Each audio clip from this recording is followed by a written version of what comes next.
আজকে যে এক্সারসাইজটা নিয়ে আলোচনা করব সেটা হচ্ছে ওট্যাগো এক্সারসাইজ। নমস্কার, আমি senior physiotherapist doctor Aditya Kumar পাল।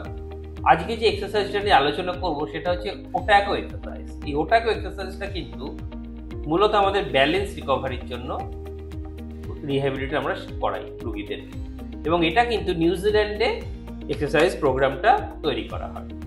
তো একবার জেনে নিই এটা কি করে। এই ওট্যাগো এক্সারসাইজ 35% পর্যন্ত কিন্তু এল্ডারলি পিপলদের ফল ইনজুরি, পড়ে যাওয়া, ব্যালেন্সের সমস্যার জন্য এটাকে প্রিভেন্ট করে। তাই ওট্যাগো এক্সারসাইজটা 30% ফল যেটা হয়ে যায়, মানুষ পড়ে যায়, সেটাকে প্রিভেন্ট করে, যেরকম আগে বললাম। এবং ফিয়ার অফ ফল, পড়ে যাব, নড়বড়ে ভাব, উঠে দাঁড়াবার পরে শরীরটা একটু নড়বড় করা, সেগুলোর ক্ষেত্রেও কিন্তু খুব ভালো রেজাল্ট দেয়। এবং ইন্ডিপেন্ডেন্ট লাইফস্টাইল, বয়স্ক মানুষরা কি করেন, একজন কারোর উপরে নির্ভরশীল থাকেন হাঁটা চলার জন্য, কোনো আয়া বা কোনো হেলথ কেয়ার গিভারের উপরে, অথবা ওয়াকার, স্টিক, সেক্ষেত্রে কিন্তু এই ওট্যাগো এক্সারসাইজ খুব ভালো কাজ করে। এই যে ডিগ্রি অফ ডিপেন্ডেন্সি, এই ডিগ্রি অফ ডিপেন্ডেন্সি কিন্তু ওট্যাগো এক্সারসাইজ খুব ভালোভাবে কমিয়ে দেয়। এটা 1997 সালে নিউজিল্যান্ডে ওট্যাগোতে প্রোগ্রামটা ডেভেলপ করা হয়, এবং এটা দুজন প্রফেসর করেছিলেন, একজন জল ক্যাম্পবেল এবং মিস্টার রবার্টসন। ক্লিনিক্যাল ট্রায়াল হয়, ওয়ার্ল্ড ওয়াইড ইমপ্লিমেন্ট তারপরে হয়। 1000 পার্টিসিপেন্টের উপরে একটা রিসার্চ হয়, যে রিসার্চের পরে জানা যায় যেটা 35% ফল রিডাকশন করে, 40% ইনজুরি প্রিভেনশন করে, গোড়ালি মুচকে যাওয়া, হাঁটুতে চোট লাগা, এবং এটার পেছনে কিন্তু 6খানা র্যান্ডমাইজ কন্ট্রোল ট্রায়াল হয় মেজর। এর কোর কি, এক্সারসাইজের মূল সত্তা কি, এর মাধ্যমে যেটা করানো হয়, প্রোগ্রেসিভ স্ট্রেংথ ট্রেনিং করা হয়। এটা কিন্তু মূলত লোয়ার পার্টের জন্য, হিপ, নি আর অ্যাঙ্কেল জয়েন্টের জন্য শরীরের। এখানে প্রোগ্রেসিভ স্ট্রেংথ ট্রেনিং করানো হয়। ডায়নামিক ব্যালেন্স, আমাদের শরীরে দুরকম ব্যালেন্স হয়, স্ট্যাটিক অর্থাৎ দাঁড়িয়ে থাকা, ডায়নামিক অর্থাৎ হাঁটা চলার সময় আমাদের শরীরের ব্যালেন্স, এবং ওয়াকিং প্রোগ্রেশন অর্থাৎ সে কতটা হাঁটতে পারছে, সেই মানুষটা সে পরনির্ভরশীলতা কাটিয়ে নিজের পায়ে কতটা হাঁটতে পারছে, সেটার উপরও কিন্তু নজর দেওয়া হয়। তো এতে মূলত 5খানা স্ট্রেংথ ট্রেনিং হয়, এবং 12খানা ব্যালেন্স এক্সারসাইজ আছে, এবং ওয়াকিং এর উপরে একটু কমপ্লিকেটেড ভার্সন আছে, ধীরে ধীরে এগোনো হয়।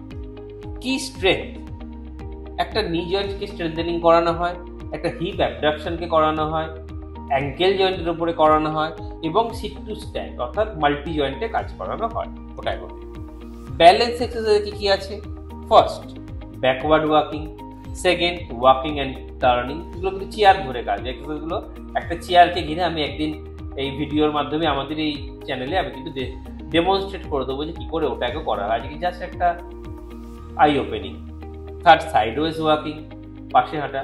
ফোর্থ হচ্ছে ট্যান্ডেম ওয়াকিং। ট্যান্ডেম ওয়াকিং হচ্ছে বেস অফ সাপোর্টকে ন্যারো করে, অর্থাৎ সেই ক্যাট ওয়াকের মধ্যে, অর্থাৎ আমাদের যে বেস অফ সাপোর্ট, দুটো পায়ের পাতার মধ্যে যতটা ডিস্টেন্স আছে সেটাকে একটু কমিয়ে দিয়ে ব্যালেন্সের ক্ষেত্রে চ্যালেঞ্জটাকে বাড়িয়ে দিয়ে। ওয়ান লেগ স্ট্যান্ড, এক পায়ে দাঁড়িয়ে এক্সারসাইজ, যেখানে ব্যালেন্সটাকে আরও একটু চ্যালেঞ্জ। এবং টো ওয়াকিং, পায়ের পাতার উপরে ভর দিয়ে হাঁটা। তবে এই এক্সারসাইজগুলো করার আগে কিন্তু দেখে নিতে হবে সেই মানুষটার এই এক্সারসাইজ করার মতো শারীরিক কন্ডিশন আছে কিনা, অর্থাৎ তার কার্ডিয়াক কোনো সমস্যা আছে কিনা, তার রিম্যাটিক আর্থারাইটিসের জন্য নি জয়েন্ট বা অস্টিওআর্থ্রাইটিসের জন্য নি জয়েন্ট, অ্যাঙ্কেল জয়েন্ট বা হিপ জয়েন্টে কোনো সমস্যা হচ্ছে কিনা। অর্থাৎ এক্সারসাইজগুলো কিন্তু পেইন ফ্রি রেঞ্জে করতে হবে, এবং তার আগে আমাদের যে ভাইটাল সাইনগুলো আছে শরীরের, সেগুলো চেক করে নিতে হবে। কারণ কার্ডিওপালমোনারি জায়গা যদি সঠিক না থাকে, তাহলে এক্সারসাইজ চলাকালীন বিপদ হতে পারে। এবং আরও একটা গুরুত্বপূর্ণ, এনভায়রনমেন্টাল সেফটি। কোথায় করছি, ফ্লোর কেমন, মার্বেলের কিনা বা ফ্লোরটা স্লিপারি কিনা, আমি যে জুতোটা পরেছি তার বেসটা, শোলটা কেমন আছে, সেগুলো কিন্তু নজর রাখা উচিত। সারফেস এবং এনভায়রনমেন্ট দুটোকে কিন্তু খুব যত্ন করে মনিটর করতে হবে। তাহলে এর স্পেশালিটি কি ওটাকে এক্সারসাইজের? এটা হচ্ছে এভিডেন্স বেস অ্যাপ্রোচ। সেকেন্ড হচ্ছে হোলিস্টিক ইন্টারভেনশন, এটা ওভারঅল আমাদের গ্রোথ করে, এবং এটা ইন্ডিভিজুয়াল টেলারিং। আমরা চাইলে একটা মানুষের ক্ষেত্রে কিন্তু স্পেসিফিক বানাতে পারি, এটা কিন্তু টেলার মেড করা যায়। এক্সারসাইজটা কিন্তু সার্বজনীন নয়, যার যেরকম প্রয়োজন তাকে আমরা সেভাবে মডুলেট করতে পারি। এবং লং টার্ম, এটা অনেক দিন লক্ষ্যমাত্রা রেখে আমাদের এক্সারসাইজটা করাতে হয়। সুতরাং আজকে এটা ওটাকেও এক্সারসাইজ নিয়ে এই পর্যন্ত, এরপরে নতুন কিছু এপিসোড নিয়ে আমি আসছি। ধন্যবাদ।